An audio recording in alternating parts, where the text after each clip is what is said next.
రాయనెట్కి స్వాగతం. ఈరోజు మనం డీజీ ఖాతా డిఎంటీ గురించి తెలుసుకుందాము. సో ఇందులో కొన్ని అప్డేట్స్ రావడం జరిగింది. సో ఇంపోర్ట్ అలాగే లోడ్ వ్యాలెట్ ఆ అప్డేట్స్ గురించి తెలుసుకుందాము.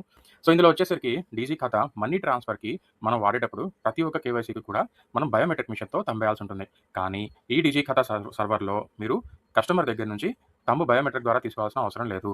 ఆధార్ కార్డ్ నంబర్ ఏదైతే ఉందో దానికి ఒక ఓటీపీ వెళ్తుంది. ఆ ఓటీపీతో సరిపోతుంది. అలాగే ఈ సర్వర్ యూజ్ చేసి ఒక కస్టమరు నెల మొత్తం మీద 50,000 వరకు మనీ ట్రాన్స్ఫర్ చేయొచ్చు. అంటే రూ. 1000 గానీ, లేకపోతే 5,000 కానీ, 10,000 కానీ, 15,000 కానీ, ఇట్లాగా నెల మొత్తం మీద ఆయన 50,000 వరకు చేయొచ్చు పర్ ట్రాన్సాక్షన్. సో కస్టమర్‌కి ఏదైనా నీడ్ ఉంది అర్జెంట్‌గా అనుకోండి, మాక్సిమం ఒకటేసారి 49,000 వరకు ట్రాన్స్ఫర్ చేయొచ్చు ఈ డీజీ ఖాతా సర్వర్‌లో. ఓకే. సో మనకి ఇందుకు మెయిన్‌గా ఈ కేవైసీ చేయాలి అంటే కస్టమర్ దగ్గర నుంచి మనకి ఏమేం కావాలంటే ఆధార్ కార్డ్ నంబర్ ఉంటే సరిపోద్ది.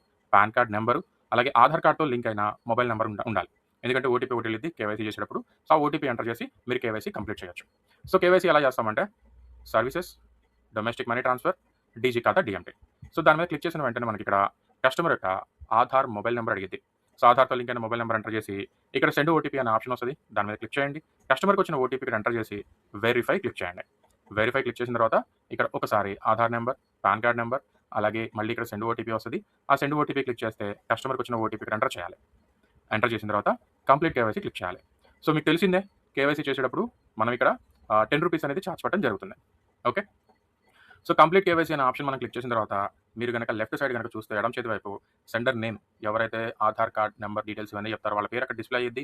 వాళ్ళ మొబైల్ నెంబర్ డిస్‌ప్లే అయ్యిద్ది. Available limit 50,000 చూపించిద్ది. ఎందుకంటే నెల మొత్తం మీద 50,000 అని చెప్పాను కదా! సో ఎవరైనా వాడుకున్నారనుకోండి, ఆ కస్టమరు ఏమన్నా 1, 2 ట్రాన్సాక్షన్ చేసి ఒక 5,000, 10,000 వాడుకున్నారనుకోండి, ఆ అవైలబుల్ లిమిట్ అనేది తగ్గిపోద్ది. ఆ 50,000 నుంచి. ఓకే. సో ఇక్కడ మీరు గమనించినట్లయితే కొత్త ఆప్షన్ వచ్చేసరికి లోడ్ వాలెట్ అనే ఆప్షన్ మనకి ఇక్కడ కనిపించడం జరిగింది.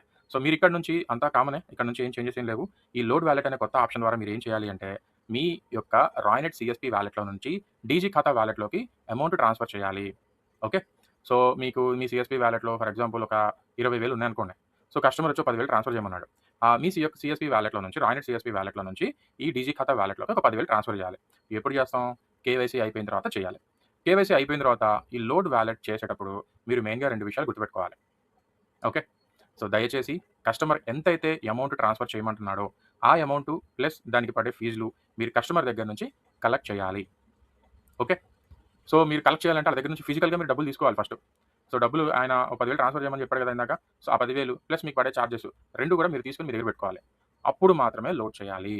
ఎందుకు ఇంత పర్టిక్యులర్‌గా చెప్తున్నారు అంటే, సో ఒకసారి మనం ఇందులో నుంచి లోడ్ చేసిన తర్వాత ఆ కస్టమరు అక్కడ యాడ్ చేసిన బెనిఫిషియరీకి తప్ప మళ్ళీ మనం డీజీ ఖాతాలో నుంచి మన రాయ్‌నెట్ సీఎస్‌పీ వాలెట్‌లోకి రివర్స్ చేయడానికి కుదరదు.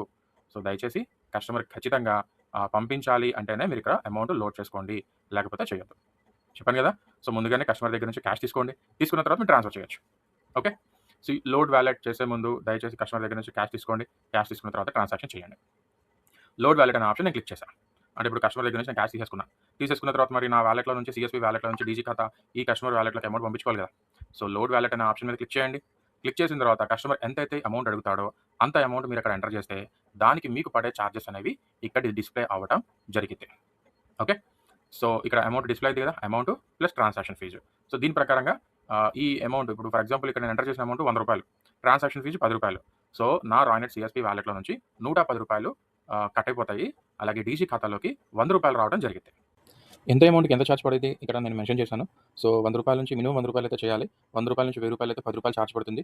రూ. 1,000 నుంచి 25,000 లోపు అయితే 1% చార్జ్ పడుతుంది. 25,000 రూ. 1 నుంచి 40,000 లోపు అయితే 250. 40,000 నుంచి 49,000 లోపు అయితే రూ. 300 చార్జ్ అనేది పడడం జరుగుతుంది. సబ్మిట్ అనే ఆప్షన్ క్లిక్ చేయండి. కన్ఫర్మేషన్ అడిగిద్ది. యెస్ చెప్పండి. డన్. డీజీ ఖాతా వాలెట్‌లోకి వచ్చేస్తాయి అమౌంట్. ఈ కస్టమరు ఎవరికైతే అమౌంట్ పంపించమంటాడో ఆ కస్టమర్‌ని బెనిఫిషియరీ కింద యాడ్ చేసుకోవాలి ఆ అకౌంట్ నంబర్. సో కస్టమర్ మన దగ్గరికి ఫస్ట్ టైమ్ వచ్చాడనుకోండి, యాడ్ బెనిఫిషియరీ అనే ఆప్షన్ మీద మీరు క్లిక్ చేసి ఆ అకౌంట్ యాడ్ చేయండి. ఆల్రెడీ ఎగ్జిస్టింగ్ కస్టమర్ అనుకోండి, మనం V2లోనో, V5లోనో సో కస్టమర్ డీటెయిల్స్ యాడ్ చేస్తాం కదా!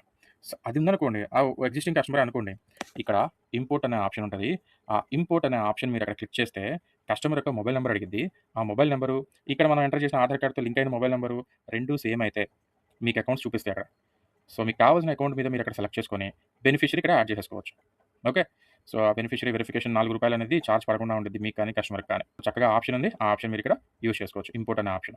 లేదు కస్టమర్ ఫస్ట్ టైమ్ వస్తున్నాడు. మన దగ్గర డీఎంటీ ఏం చేయలేదు అనుకుంటే మీరు యాడ్ బెనిఫిషియరీ క్లిక్ చేస్తే ఇలాగా కస్టమర్ బ్యాంక్ డీటెయిల్స్ అడిగిద్ది. సో ఆయన ఎవరికైతే ట్రాన్స్‌ఫర్ చేయాలనుకుంటున్నాడో ఆ bank name, account number, IFSC code, name ఇవన్నీ ఎంటర్ చేసి వెరిఫై క్లిక్ చేయండి. సో, వెరిఫికేషన్‌కి మనకి రూ. 4 చార్జ్ పడుతుంది. సో, సెండ్ ఓటీపీ క్లిక్ చేయండి. మన దగ్గర ఉన్న కస్టమర్‌కి ఓటీపీ వెళ్ళిద్ది. ఆ ఓటీపీ ఎంటర్ చేస్తే సరిపోద్ది. ఓకే. సో, ఇలాగా మీరు ఇంపోర్ట్ చేసుకున్నా, లేకపోతే యాడ్ బెనిఫిషియరీ చేసినా, ఈ 2 వాడినా ఇక్కడ మీకు చక్కగా ఈ బ్యాంక్ అకౌంట్స్ ఇలా కనపడతాయి. టోటల్‌గా మనం 5 అకౌంట్స్ వరకు యూజ్ చేసుకోవచ్చు ఒక సెండర్‌కి. సో, ఈ 5 అకౌంట్‌లు మీరు దేనికైతే అకౌంట్ ట్రాన్స్‌ఫర్ చేయమంటాడో ఆ అకౌంట్ మీరు సెలెక్ట్ చేసుకోవాలి. సో, పే అనే ఆప్షన్ కనిపిస్తుంది కదా మీకిక్కడ. సో, పే అనే ఆప్షన్ గనక మీరు క్లిక్ చేస్తే ఆ బ్యాంక్ అకౌంట్ డీటెయిల్స్ అన్నీ చూయించి అమౌంట్ అడిగిద్ది. సో, ఆ అమౌంట్ మీరు ఎంటర్ చేసేసి ఐఎంపీఎస్ సెలెక్ట్ చేసుకొని సెండ్ ఓటీపీ కొట్టండి. మీ దగ్గర ఉన్న కస్టమర్‌కి ఓటీపీ వెళ్ళిద్ది. ఆ ఓటీపీ ఎంటర్ చేసి సబ్మిట్ కొట్టండి. So, transaction done. సో, ఈ విధంగా ఐఎంపీఎస్ ద్వారా డొమెస్టిక్ మనీ ట్రాన్స్‌ఫర్ మనం చక్కగా ఈ సర్వర్ యూజ్ చేసుకొని చేసుకోవచ్చు. డీజీ ఖాతా సర్వర్. సో, మళ్ళీ గుర్తుపెట్టుకోండి. మళ్ళీ చెప్తున్నాను. సో, లోడ్ వాలెట్ అనే ఆప్షన్ మీద మీరు క్లిక్ చేసినప్పుడు ముందు కస్టమర్ దగ్గర నుంచి క్యాష్ తీసుకోండి. సో, క్యాష్ తీసుకున్న తర్వాత మాత్రమే మీరు లోడ్ చేసుకోండి. నెక్స్ట్ ఇక్కడ ఇంపోర్ట్ అనే ఆప్షన్ గురించి.